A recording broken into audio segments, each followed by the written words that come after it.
Hello and welcome to the CNBC debate, Fueling Change. I'm Steve Sedgwick, and in this episode we'll be looking at the future of the IOCs, or international oil companies. Are their business models still relevant? Are they keeping shareholders happy? And what does the future hold?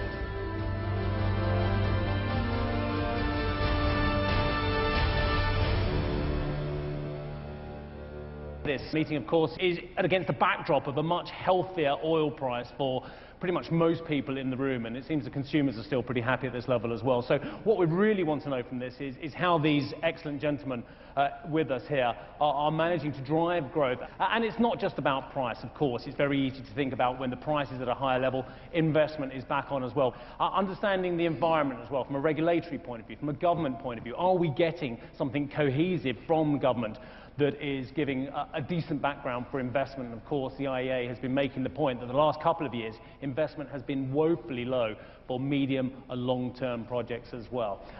Sustainable growth as well, competitive and stable environment. Technology as well, absolutely pivotal for 21st century oil and gas companies, and flexible business models as well. Right, let me tell you who we've got on stage with now. Bob Dudley, as you know, the CEO of BP. Patrick Pouyanné, the chairman and CEO of Total. Very nice to see you again, Patrick, as well. And it's the first time I've had the pleasure to meet Tan Sri Wan Zulkifli Wan Arifin, who tells me I can just call him Wan Zul as well. So thank you very much indeed for joining us. He, of course, is the chief executive. That will make the questions easier, of Petronas as well. So let's get on straight away. And as I say, the topic is driving growth, pioneering strategies, and breaking boundaries for global success. So if I can ask Bob to kick us off. It's a challenge when the price of your commodity or products is halved in a few years. There's few industries where that happens. And we also now have to be very mindful of how we grow, because we have to tackle carbon emissions at the same time as meeting the world's growing energy needs, which are absolutely tremendous. So we need to find a way to do both things. And they're not mutually exclusive at all. The new reality of the abundant new energies is really out there. It's going to mean some downward pressure on prices. However, incremental change is not enough, so we need to do transformation in this new world. It's very simple things that are going to make strategies work today, and we're all going to have to work differently than we have for the last 10, 15 years. We all remember $28 a barrel, and then, dare I say it, the likes of the best analysts out there telling us it was going to 10 or 20. We remember $149 a barrel as well, and it was never coming down again. And it's that simple. It's simplicity, technology, efficiency, partnerships. I think so, but inside of those, you have to actually execute that. And you know, I can even remember $9 a barrel. The 86 to 90 was a brutal time, and that's what it's been like. And companies who don't respond quickly, you can really go off course here. So, but I think it is as simple within each one of those things is execution of those things. Well, again, I'll come to Patrick and Wan Zul in a few moments. Has it changed you? Are you a different CEO than, let's say, a couple of years ago? Are you a different CEO now than you were in terms of what you've learned, how to run the business? Well, you know, BP has had its own really special circumstances coming out of the tragic accident in the Gulf of Mexico in 2010. Within a very short period of time, we had to divest $55 billion of assets very, very quickly to be able to survive. $75 billion if you count half of our Russia business. So that changes you most certainly. But I think that actually helped us prepare for when the price slid down very fast. We were a company that was sort of steeled with the crisis of it. And the whole company has responded very well. So yes, both of those things, one after the other, certainly changes you.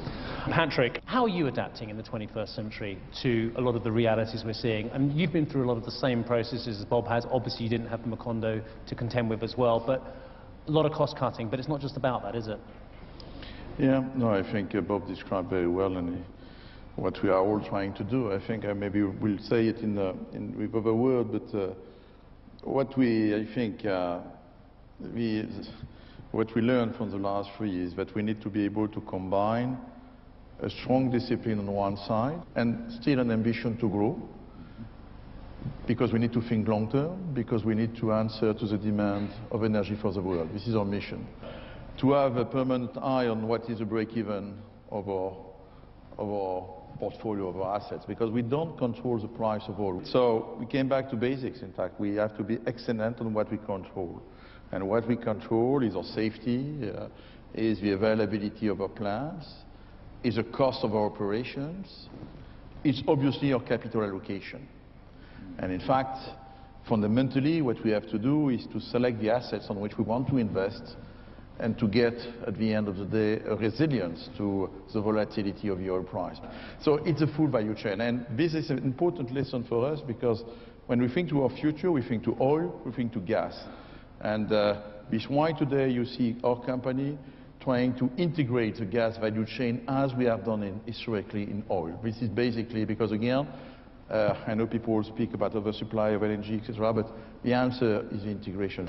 Wanzul, there's a lot of concord here, a lot of agreement between these two, but being a state-owned energy company, a state energy company puts incredibly different pressures on, a different constituency of opinions that have to be taken into consideration as well. Just tell us about the challenges you've had over this period and how it's left you perhaps a better company to deal with the current and future challenges.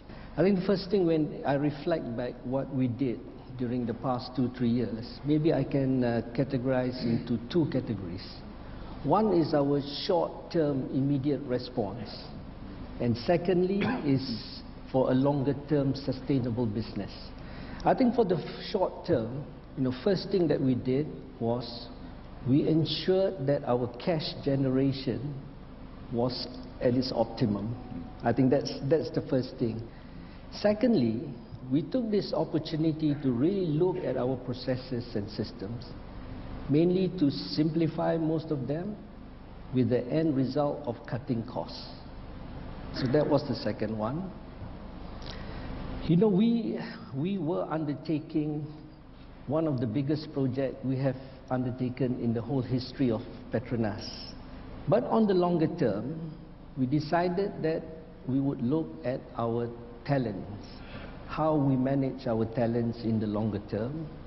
We look at how we want to use technology as a differentiator to do things different from what we were doing. And thirdly, very importantly, we look at the culture of the organization. Is there still a benefit in having the state as a major part of an international energy company in the 21st century? Petronas is very fortunate. Despite the government of Malaysia being the single shareholder of the company, but we are independent. There's no day-to-day interference. We only have 2 out of the many board members representative from the government. And we benchmark to the peers that I have here on this stage, and we issue quarterly results. No doubt we are not listed, but we try to act as if that we are a listed company, because I believe that only benchmarking can really show the efficiencies and, more importantly, the inefficiencies that we have. So I think it's no different, and I think the culture is just like any high-performing merit-based organization. Still ahead, getting the stuff out of the ground. Stay tuned to find out how technology will transform the oil and gas industry. If enhanced oil recovery techniques advance and you can get just 1% more recovery of the oil fields of the world, it's enormous to our industry.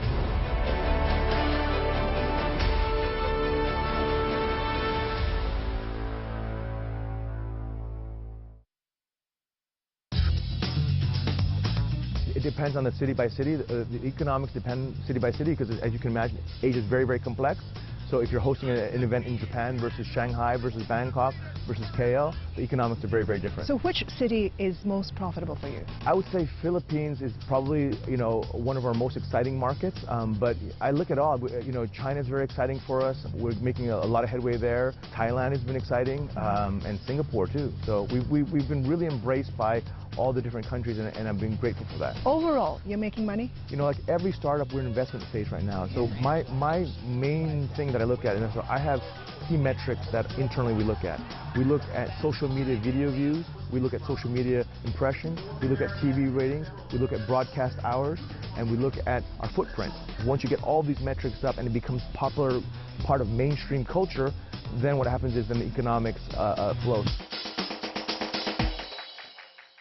It is super important that you have a platform which gives you the scale to have AI products developed for customers. And the platform we have on cloud, the platform we have on data, and the platform we have using algorithms is unique. So we feel actually very, very strong and being uniquely positioned to help each company to build their own products. And that's the reason why you see us building robotics, building retail experiences, building healthcare experiences, all AI. And that's very hot and especially here in Asia.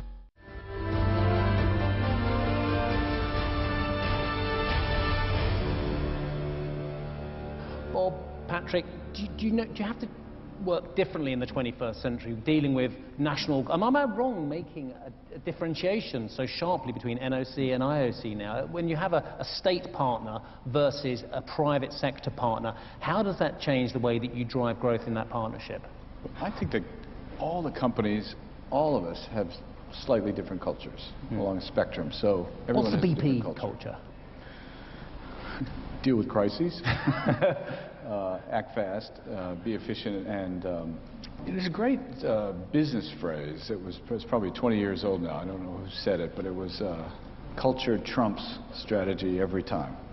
And that's not a political comment, but it's but it does say that you can have a great strategy, but if you don't have the culture to execute it, it's going to be difficult for any company. And same kind of point to you, really, Patrick, as well. But culture trumping strategy is very difficult when you have voracious shareholders who are comparing you to Darren Wood's group or to Ben Van Beurden and saying, well, they're doing this and they've got a 6% dividend there and they've only cut this amount as well. So maintaining your culture, I mean, I think if we take away one thing from the early part of this conversation, culture is absolutely key. And you mentioned safety as one of those parts, in addition to what Wanzul and Bob had to say. There are different cultures. By the way, it's part of the very interesting, you know, in this oil and gas business, we are going from different countries, different partners. So because we make a lot of JVs around the world, so we partner with BP, Exxon, with Petronas. And this is part, I think, of the interest of the business, because we can share a lot, but we have also to understand the culture of the others and to understand the logic, you know. I say to my colleagues, when Bob is doing something strange, you know, buying a retail network in Australia, I don't know what he has done, strange thing, people begin to know, what does he do? I say, no, we need to understand. Let's listen to that. What is rationale behind it? There is always a rationale. We are all rational people. So that's part. So maybe I will ask you a question one day. No, but I think I understand. But no, it's interesting to listen and adapting to the culture. That's the fundamental part. And this, if you do that, you will be successful. You will be successful here in Abu Dhabi. You will be successful in neighboring countries, whatever happens in the field of politics. That's fascinating, isn't it? We've had Patrick Pouyanné, the boss of Total, giving us #FOMO, which is, for those of you who aren't in your 20s, fear of missing out. I mean, and I guess, but because you learn from looking back at shale, Patrick, as well, maybe there was a rush to such heady prices because there was this FOMO as well, and yet shale has proved incredible, and utilization rates have lasted a little bit longer than many of us thought, even though who knows what happens in the next 10 years. But that's pretty much what drove the prices on shale, isn't it? And yet shale has proved to be such a huge disruptor. Hasn't been good for everyone. It's been more of an X factor, another swing factor for the markets. But there is that FOMO, and if you don't get on board, are you worried? You feel you have to spend some money? Well, I think the same with Petronas and Total. We're big enough companies where you have a portfolio and there are things you wish you had done, but you don't bet the company on it either. So there are gaps in some of the things we've done. You're constantly screening and scanning the world. We could spend, I'm sure, $30 billion a year on capital, but we've got to be so disciplined now that what we pick, we have to believe is consistent with strategy and meets our objectives. So there's some things you don't miss. It would have cost too much to dive into the shale. Shales are very interesting because all of the majors said shale wasn't going to be important, didn't really work. particularly the oil. It was a really small company that started doing this fracturing technique that unlocked first the gas and then the oils in the old oil fields. And I would say, by and large, all the majors said it's not going to work. It is very different than what we do, and we're all learning how to do it now. It's a manufacturing technique. It's not what we mainly do as oil companies. You drill, you move the wells, you have to have unpopulated areas, easy lands, lots of infrastructure, which is why it works in the U.S. But I have to say, it took me a while until about 2008 or 9 to say this is real. But then it became very expensive to jump in. But in my briefing notes here it says, and I'll quote again, what role is technology playing in breaking boundaries, well we've discussed a bit of that, and unlocking greater value and fast-tracking growth? But as a disruptor, it can be very painful as well. It can be painful because some people might point to the advent of shale, of why we were touching $28 a barrel on WTI. So technology brings fantastic opportunity, and maybe I'll get Patrick's start on this one first, but it can also disrupt everything else that's going on, and actually that can have a big effect on price and everything else, and every other domino. It's why, you know, in the energy field, it's why it's difficult to anticipate when people ask us what will be the future of the energy world in 2040. Because, again, if you look to like 20 years, I'm not very old, but 20 years in this business, plenty of things happened incredibly because of technology. So you have to be optimistic. Nobody was speaking about shale 10 years ago. And even we begin by shale gas, if you remember, where before shale oil. Remember, geologists explained me in Total, but because of lack of mobility, we cannot produce shale oil. Big mistake, you know. So, geology is difficult science. I admire them. But then, look again, Sam, renewables. Nobody was really speaking about solar and wind 10 years ago. And EVs, we all speak about EVs as if it's obvious today, but 2 years ago, EV seems to be nowhere, you know. So the technology is moving very quickly, and I think it's quite difficult to anticipate the future. You are moving ahead on the renewable side as well. Bob said most recently, in his most recent set of numbers, it's not yet making a material difference to our bottom line, although, you know, you have got many avenues going forward on that front as well. Is it making a material difference to your bottom line at the moment? You know, it's renewable is, I would say, more or less an infant industry. It's not yet fully developed. People are very enthusiastic about the last bids, in particular in this part of the world. But I'm not ready to bid at 4% rate of return, you know. There will be an evolution, and things are moving, technology are moving, so oil will be there, gas will be probably larger than today, against coal, if we can manage that. Renewable will be larger. So the question for us is, where do we find the growth for the future? So, of course, oil, basically, but probably more in gas than in oil, and renewable could be a field of growth, and power. In fact, more than renewables. The right word is power.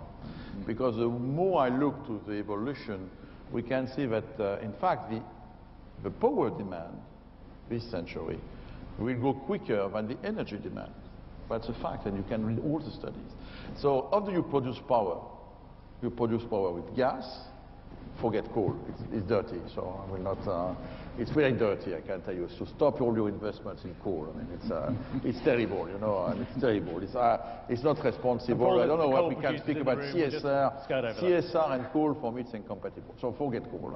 We sold all of the coal business, to be clear. It's a question of consistency.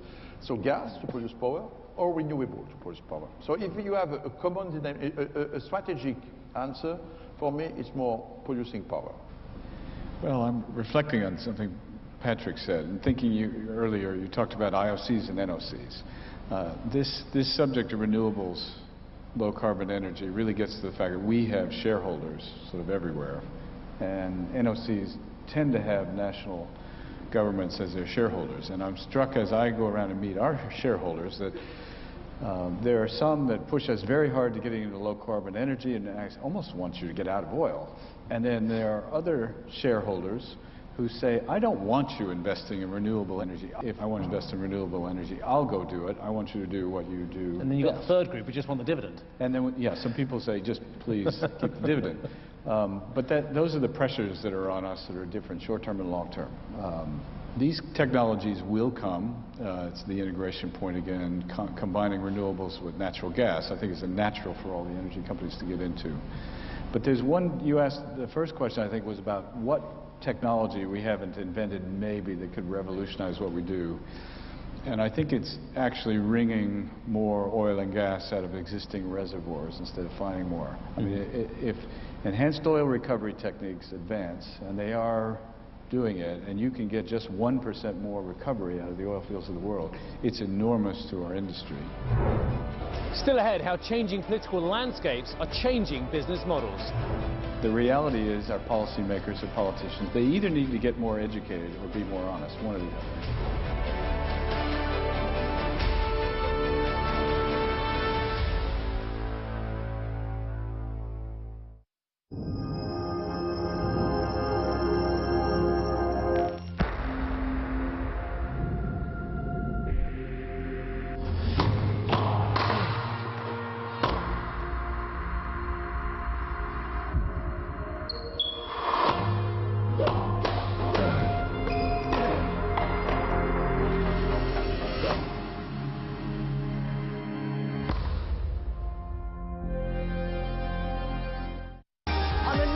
Managing Asia, the battle for Chinese travelers.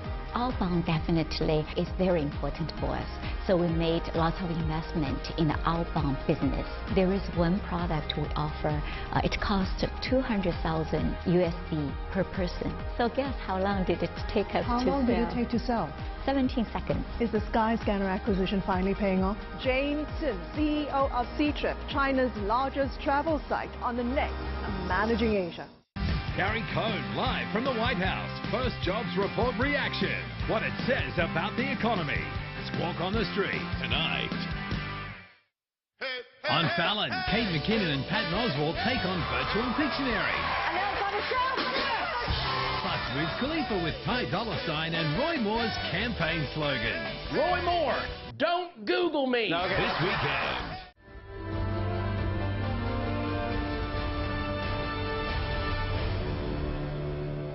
Everyone in this room, I think, is pretty much signed up to the COP21. Now we're on COP23 and Bonn as well. But how is that making it more difficult to say it loud and say it proud? We are an oil and gas company, and that even in 2040, 52% of our energy need is going to be from oil and it's going to be from gas. There is no short-term fix from renewables. So it's almost, and again, I think this is something you and I've touched upon, we just need to say the reality to people and tell governments to stop kidding themselves about where their energy supply is going to come from. As a representative of a body which has such a large stakeholder, is that hard to tell the people of Malaysia and elsewhere? No, I think even in our scenario planning, I think we do a 20, 30-year scenario planning. We think the reliance on the mix of oil and gas will be, if my memory serves me right, will be around about 45 to 53% under various scenarios. So there is still a heavy dependence on oil and gas, and that's why we think oil and gas will still remain to be our core business, and not forgetting these new energies, of course. But you know, for us as a company, a few things that we're doing. For instance, now all new installations, we are designing for non-continuous venting or flaring of CO2. And we are also working on the older assets to achieve the same design philosophy. So I think this is in support of the government's commitment to the COP21. I think the answer by Chancellor coming from Malaysia is interesting. I think we are of the rich world, you know, three of us there, OECD worlds, developed countries. And we are over-impacted by the vision in our countries. But when you exit Europe, Canada, US also even, and you go to emerging countries, Asia, there is no debate. The debate is not there. These countries are absolutely striving for energy because it's fundamental for their economic and social development. And we are wrong in our Western world to believe that we are right on everything, you know. And this, in fact, on energy, they are much more realistic, but we are pragmatic than we are. Patrick, you're talking about a Western hypocrisy and complacency, and as a caveat to that, I'd say also, isn't it so extraordinary that countries such as, well, from the Middle East and from India and China could sign up to COP21, given everything you just said? No, but they signed, but of course, but because they are also willing to be on the right path. Then the question is the rhythm at which we do that, all that. I mean, it is remarkable that there will be no energy growth in Europe. There will be no growth in energy in North America. There will be 2 billion people more on the planet. They won't be coming from those nations. There's something like 1.4 billion people without access to electricity. 1 billion or more don't even have cooking fuels. And our policymakers, too often, who are waiting for the next election in 18 months, are trying to impose things that actually the law of big numbers will not work. And this is, and of course, we're in the oil and gas industry, so we're not allowed to have a point of view. It's a politically correct thing is for us to say this, but the reality is our policymakers or politicians, they either need to get more educated or be more honest, one or the other. Well, I think and I'm among friends. I think you got one thing slightly wrong there, being a British listed company, and that is that in the United Kingdom we have an election every 18 months now, rather. But I mean, quite frankly, do you want to be near the British government at the moment? But then that's another issue for another day, for another panel. No, but I mean, it's an important debate, because today I'm not sure they take the right decisions. If you face the reality, but no, there's two ways to, like in our companies.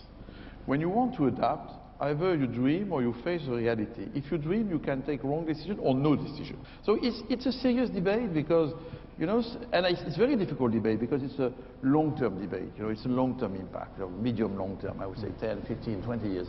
But I think it's a serious matter. And I think people like us, like Bob, like Nancy, like me, because we are in the energy world, we must also help these politicians to face the reality and not accepting just to be accused because we do oil and gas. No, I'm very proud to be in the oil and gas industry. We are listening because we also invest in new energies, and because by doing that we can face the economic reality. At the end of the day, we are doing the investments. You know, we make the choice. There seems to be a message here then, the leadership in the 21st century that you gentlemen need to have, and I'll quote again, have pioneering and breaking boundaries for global success. The leadership at a state level has to come from the Middle East, has to come from Asia, because it's not necessarily coming from the West. I've just pulled out a few words to summarize this excellent conversation. You've got to be realistic, integrated, you need to be local as well, strong leadership, strong culture, very important, collaboration, partnerships, counter-cyclical, I think that one's come out very strongly as well. Technology is a key driver as well. Don't rely on short-termism of governments or shareholders for that matter. Big is very supportive. Being big helps you in these cycles as well. And the final point, of course, was one of the most important. Don't worry if your rivals are doing something you don't understand. #FOMO. Gentlemen, Wanzul, Patrick Pouyanné, Bob Dudley, thank you very much indeed for that.